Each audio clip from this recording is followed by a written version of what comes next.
Bonjour, je m'appelle Nicolas Paul, je dirige aujourd'hui le groupe Thomas Plan. Nous bénéficions de 2 sites de production, Ploubazlanec en Bretagne où nous sommes aujourd'hui et Tarascon en Provence. Nous exploitons 12 hectares de serres verts chauffés et éclairés. Nous produisons plus de 250 millions de plants par an. Nous avons 200 collaborateurs permanents et jusqu'à 500 au pic de production en hiver.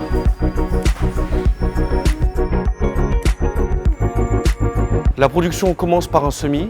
Nos clients recherchent une qualité agronomique et sanitaire reconnue, ainsi qu'une livraison en temps et en heure à un stade donné. L'expérience de l'équipe permet, pour une date de livraison donnée, de savoir précisément à quel moment il faut semer et greffer le plant en production.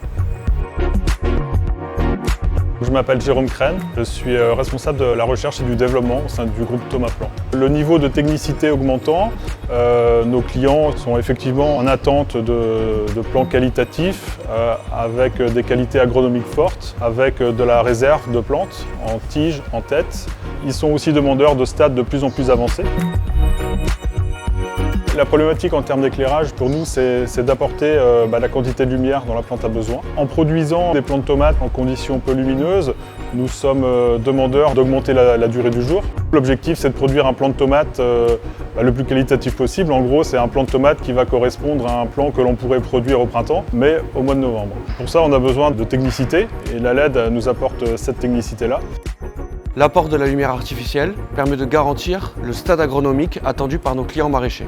La solution que l'on utilise de manière historique chez Thomas Plan, mais également chez nos confrères, c'est le HPS. Aujourd'hui, en passant sur la LED, nous pensons fortement qu'il y a des marges de progrès énormes à faire.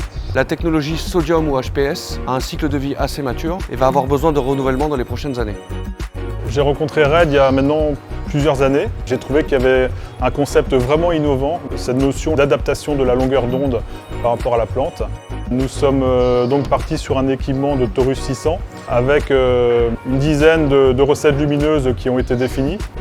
Nous avons investi fortement dans de nouvelles capacités de production depuis quelques années. L'éclairage RED nous apporte une économie d'énergie, une qualité agronomique, un temps de production plus précis et un itinéraire de culture plus adapté à notre production. Le pilotage des luminaires est réalisé par l'application Solstice. Les chefs de culture définissent, en fonction du stade de plant qu'ils ont sous les luminaires, quelles recettes lumineuses ils appliquent. Je pense qu'en apportant vraiment la longueur d'onde nécessaire au plant, on a vraiment un levier technique supplémentaire. On a créé un vrai partenariat avec RED. On co-construit en permanence le développement des solutions sur le terrain. Après un premier essai de 1000 m² à Ploubazlanec, on a décidé l'an dernier de développer 4000 m² de surface éclairée en Provence. Fort des avantages de cette solution, nous continuerons à développer des surfaces d'éclairage LED dans les prochaines années. C'est un équipement performant. Je pense que c'est source de progrès pour nous et pour nos clients.